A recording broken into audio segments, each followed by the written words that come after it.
గ్రామ పంచాయతీ కాంగ్రెస్ పార్టీ సర్పంచ్ అభ్యర్థిగా దూసరి స్వప్న మురళీధర్ గారు నామినేషన్ను వేశారు. మరి ఈ నేపథ్యంలో గుండ్లగూడెంలో ప్రధానంగా ఉన్నటువంటి సమస్యలేంటి, తనను సర్పంచ్గా గెలిపిస్తే ఇక్కడున్న ప్రజలకు తాను ఏం చేయబోతుంది అనే విషయాన్ని అడిగి తెలుసుకుందాం. నమస్తే అండి. నమస్తే మేడం. గుండ్లగూడెం గ్రామ పంచాయతీలో కాంగ్రెస్ అభ్యర్థిగా మీరు నామినేషన్ దాఖలు చేశారు. ప్రస్తుతం ఇక్కడ ప్రధానంగా మీరు గుర్తించిన సమస్యలు ఏంటండి? అసలు అంటే నేను ఇప్పుడు ఎంఎస్సి బిఎడ్ కంప్లీట్ చేశాను. నేను ఒక ఎడ్యుకేటెడ్ పర్సన్గా నేను గుర్తించిన సమస్యలు ఏంటంటే మెయిన్గా మా ఊర్లో ఒక కడుపులో ఉన్న బిడ్డ కూడా ఎదుర్కొనే సమస్య ఏంటంటే గేట్ సమస్య. మాకు ఒక అమ్మాయి డెలివరీకి వెళ్ళాలన్నా కూడా ఇక్కడి నుంచి అక్కడికి ప్రయాసాలతో వెళ్తాము, కానీ అక్కడికి వెళ్ళినాక గేట్ పడదు అనుకో, ఒక్కొక్కసారి హాఫ్ అన్ అవర్ కూడా పడవచ్చు. హార్ట్ అటాక్ వచ్చినప్పుడు ఇంకా ఏదైనా హెల్త్ ప్రాబ్లమ్స్ వచ్చినప్పుడు అక్కడికి వెళ్ళినాక అరచేతిలో ప్రాణం పెట్టుకొని వెయిట్ చేయాల్సిన పరిస్థితి మాది ఇక్కడ ఉన్న 3 గ్రామాలది కూడా. కాబట్టి ఫస్ట్ మేము అతి ప్రధానమైన సమస్య మా గేట్ సమస్య. ఆ సమస్యని మాకు బి లైలన్న గారు తోడుగా ఉన్నారు. ఏ టైంలో అయినా మాకు అన్నగారు అండగా ఉంటారు. కాబట్టి మేము అన్న సహకారాలతో అన్నతో కొట్లాడైనా అతి త్వరలో మేము అండర్ పాస్ చేయించుకోవాలని అనుకుంటున్నాము. ఇంకా ప్రధానంగా గ్రామంలో ఉన్నటువంటి సమస్య ఏందమ్మా? బ్రిడ్జ్ కాకుండా గ్రామంలో ఇప్పుడు ఈ రోడ్డు ఉంది, బీటీ రోడ్డు, ఇది కూడా మాకు అస్తవ్యస్తంగానే ఉంది. నైట్ టైంలో వెళ్ళాలంటే పోయి రావాలంటే కూడా ఇబ్బందిగా ఉంది. ఈ రోడ్డును కూడా పునరుద్ధరించుకోవాలని అనుకుంటున్నాము. సమస్యలు అంటే ప్రతి ఒక్క ఇంటికి ఒక సమస్య ఉంటుంది. మా వల్ల ఇప్పటికీ మేము ఈ 2 సంవత్సరాలు ఊర్లో సర్పంచ్ లేకున్నా కూడా మాకు మా కాంగ్రెస్ పార్టీ అన్న ఎమ్మెల్యే అన్న ఉన్న బీర్లైల్ అన్న ఉన్నారు కాబట్టి మా వల్ల అయినా పనులు కూడా చేసినాం. ఎందుకంటే సర్పంచ్గా లేడు కానీ మేము పట్టించుకున్నాం కొన్ని పనులు. చాలా మందికి రేషన్ కార్డులు లేకుండే ఈ 2 సంవత్సరాల కాలంలో ఒక 120 రేషన్ కార్డులు తీసుకొచ్చాం. దాదాపు ఇందిరమ్మ ఇల్లు ఇప్పటికీ మేము ఒక 15 ఇళ్ళు మా గ్రామ పంచాయతీకి వచ్చినాయి. ఇంకా చాలామంది ఉన్నారు మా ఊర్లో. అంటే ఒక కుటుంబంలో 2-3 అన్నదమ్ములు ఉండి ఒక్కొక్క రూమ్లో ఉన్న వాళ్ళు కూడా ఉన్నారు. కాబట్టి ఒక పేదవాడి కళ ఏంటంటే ఏది లేకుండా ఒక సొంతింటి కళ ఒక పేదవాడికి. ఆ సొంతింటి కళను మేము నెరవేర్చాలనుకుంటున్నాం. అన్నగారు అన్నదండలతో ప్రతి ఒక్కరి సొంతింటి కళను మేము నెరవేర్చుకోవాలనుకుంటున్నాం. అంటే కాంగ్రెస్ ప్రభుత్వ హయాంలో బిర్లా ఐలయ్య సహకారంతో మీరు సర్పంచ్ అయితే ఈ కార్యక్రమాలు చేస్తాను, కానీ ప్రజలంతా మీకే ఎందుకు ఓటేయాలి? కాంగ్రెస్ ప్రభుత్వం బిర్లా ఐలయ్యను పక్కన పెడితే దూసరి స్వప్నకు ఎందుకు ఓటేయాలి? ఎందుకంటే నాకంటూ ఒక లక్ష్యం ఉంది. నేను ఇప్పటి వరకు కూడా మేము ఫస్ట్ 2012లో మా అత్తమ్మగారు సర్పంచ్ అయ్యారు. అప్పుడు మేము ఒక సంవత్సర కాలం పాటు కాంగ్రెస్ పార్టీ అధికారంలో ఉంది. తర్వాత తెలంగాణ రాష్ట్రం ఏర్పడడం జరిగింది. ఆ తెలంగాణ రాష్ట్రం వెంటనే ఎలక్షన్స్ వచ్చినాయి. తెలంగాణ రాష్ట్రం గవర్నమెంట్ ఏర్పడ్డది. అప్పుడు మాకు నిధులు తక్కువ రావడం జరిగింది. ఎందుకంటే మేము కాంగ్రెస్ పార్టీ సర్పంచ్, అక్కడ పైన అధికారంలో తెలంగాణ గవర్నమెంట్ ఉంది కాబట్టి మాకు నిధులు రావాలంటే కొంచెం కష్టమైంది. అట్లా అయినా కూడా మేము నెగ్గుకొచ్చినాం. మా వల్ల అయిన కాబట్టి శాయశక్తిలో ప్రయత్నించి మా వల్ల అయిన పనులు పెన్షన్లు కానీ సీసీ రోడ్లు కానీ ఏదైనా మా వల్ల అయిన కాడికి మేము లాక్కుంటూ వచ్చినాం. అదేవిధంగా మళ్ళీ 2018లో కూడా మాకు అవకాశం ఇచ్చారు జనాలు. కాకపోతే మేము వెంటనే మళ్ళీ ఎలక్షన్లో బరిలోకి రావడం వల్ల ఓడిపోయాం. అయినా కానీ మేము తీర్పును శిరసావహించినాం. ఎందుకంటే రాజకీయంలో ఉన్నప్పుడు గెలుపు ఓటములు ఎత్తు పల్లాలు అనేవి సహజం అవి. కాబట్టి మనం ప్రజల్లో ఉన్నప్పుడు, ప్రజలతో మమేకమైనప్పుడు, ప్రజల సేవలో ఉన్నప్పుడు ఎత్తు పల్లాలు వస్తూనే ఉంటాయి. మనం వాటిని అధిగమించుకుంటూ వాటిని చేసుకుంటూ వెళ్తూనే ఉంటాం. మళ్ళీ మూడోసారి నాకు అవకాశం ఇచ్చారు కాబట్టి నాకు అవకాశం ఇచ్చినందుకు నేను ఒక ఎడ్యుకేటెడ్ పర్సన్గా నాకంటూ కొన్ని లక్ష్యాలు ఉన్నాయి. మెయిన్గా ఏంటంటే అన్ని రంగాల్లో నా గ్రామాన్ని అభివృద్ధి చేయాలని నేను అనుకుంటున్నాను. ప్రతి ఏదైనా కావచ్చు. స్పోర్ట్స్ మా ఊరిలో ఇప్పుడు ఈ ఆలేరు మండలంలో ఎక్కువ జాబ్స్ చేసేదంటే మా ఊరే. సిఎస్ఐ స్కూల్ ఒకప్పుడు సిఎస్ఐ స్కూల్ చాలా ఫేమస్, ఒక చరిత్ర ఉంది సిఎస్ఐ.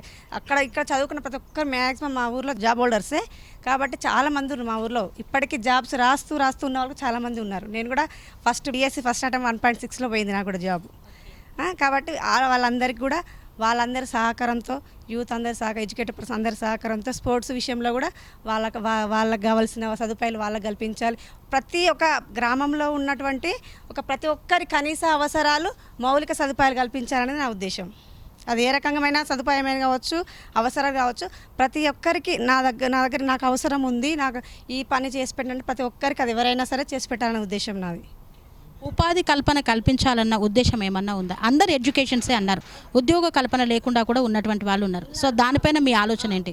ఉద్యోగాలు కూడా లేవు మా ఊర్లో ఉన్న మహిళలకు కూడా చాలామంది. ఇప్పుడు మన ఇందిర మహిళా శక్తి మిషన్ కింద కూడా కొన్ని ఉపాధి అవకాశాలు కల్పిస్తున్నారు.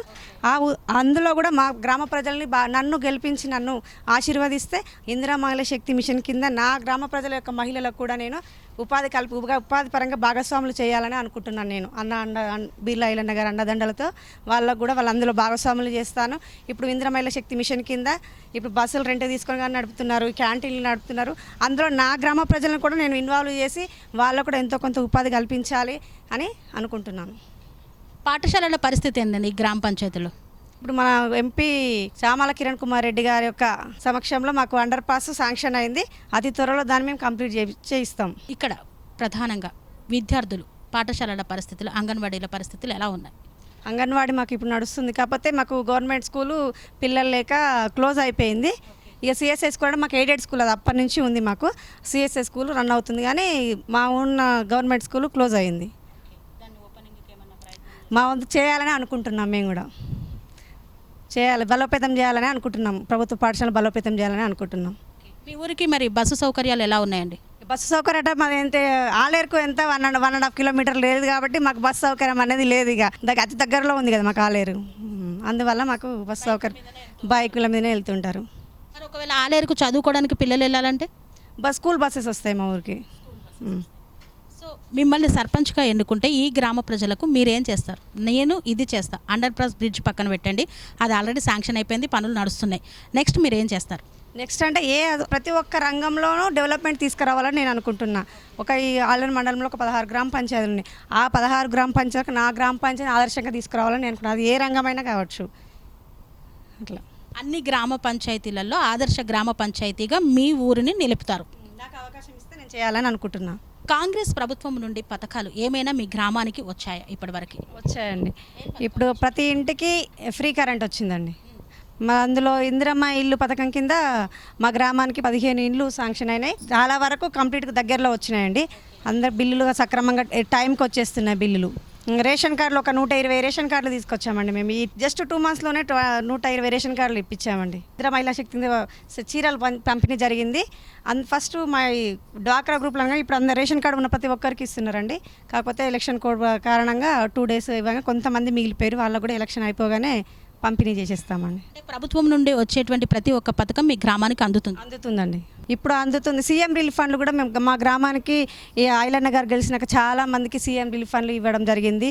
మేము మళ్ళీ ఎల్ఓసి ఫామ్ ద్వారా కూడా ఆరోగ్య పరిస్థితి కూడా మేము ఇప్పించడం జరిగింది మా గ్రామంలో. ఇప్పుడు ఇన్ని పనులు చేసుకుంటూ వచ్చినా మాకు ఒక అవకాశం ఇస్తే ఇంకా ముందుకెళ్ళి ఇంకా ఎన్నో చేసుకొస్తానని చెప్తున్నాను. ఇండ్లగూడెం గ్రామ ప్రజలకి నేను కాంగ్రెస్ మరియు సిపిఎం 2 పార్టీలు కలిసి బలపరిచిన కాంగ్రెస్ అభ్యర్థిగా నామినేషన్ వేయడం జరిగింది.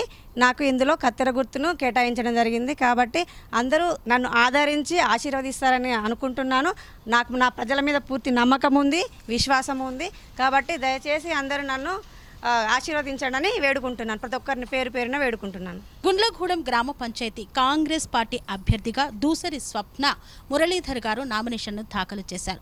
ఆల్రెడీ ఈ గ్రామంలో ఉన్నటువంటి సమస్యలపైన తనకంటూ ఒక పట్టు ఉంది. మరి పట్టభద్రురాలుగా ఇక్కడ ఉన్నటువంటి విద్యా వ్యవస్థను సైతం మంచిగా చేసేందుకు, ఇక్కడున్న ప్రజలకు అన్ని తీసుకువచ్చి వారి యొక్క సమస్యలను తీర్చేందుకు ముందుగా ఈ గ్రామానికి కావలసినటువంటి బ్రిడ్జి పనుల్లో కూడా తన వంతు సహకారాన్ని అందిస్తానని ఇక్కడి ప్రజలకు వాగ్దానాన్ని చేస్తూ ఉన్నారు.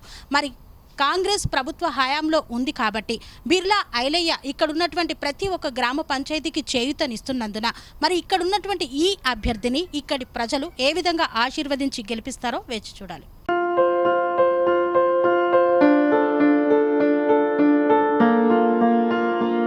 సంస్కృతి, సంప్రదాయం, ప్రేమ, ఆప్యాయత, రాజసం ఉట్టిపడే వేడుకలకు అనువైన ప్రదేశం MLN కన్వెన్షన్ హాల్. కని విని ఎరుగని రీతిలో జరిగే మీ ఇంటి కళ్యాణ వైభోగానికి అందమైన కళ్యాణ వేదిక MLN convention hall. MLN convention hall ప్రత్యేకతలు: సువిశాలమైన wedding halls, centralise AC banquet hall మరియు విశాలమైన డైనింగ్ హాల్, వధువరుల కోసం ప్రత్యేక AC మరియు నాన్ AC గదులు, నక్షత్రాల వెలుగులో పచ్చని పచ్చికపై పార్టీల కోసం అనువైన గార్డెన్. MLN కన్వెన్షన్ లో CCTV పర్యవేక్షణతో పూర్తి భద్రత. 2000 వాహనాలు పార్కు చేసేందుకు సువిశాల పార్కింగ్ సౌకర్యం. మీ ఇంట జరిగే అన్ని శుభకార్యాలకు, పెళ్లి, reception, engagement, birthdays, get together, corporate events, ఏ ఇతర శుభకార్యాలకైనా అందమైన వేదిక MLN కన్వెన్షన్ హాల్. బుకింగ్ కోసం సంప్రదించండి 7550438888 మరియు 7550428888. మా అడ్రస్ చీర్యాల లక్ష్మీ నరసింహస్వామి దేవాలయం ప్రక్కన, near outer ring road, Keesara junction, Cheeryal గ్రామం, మేడ్చల్ జిల్లా.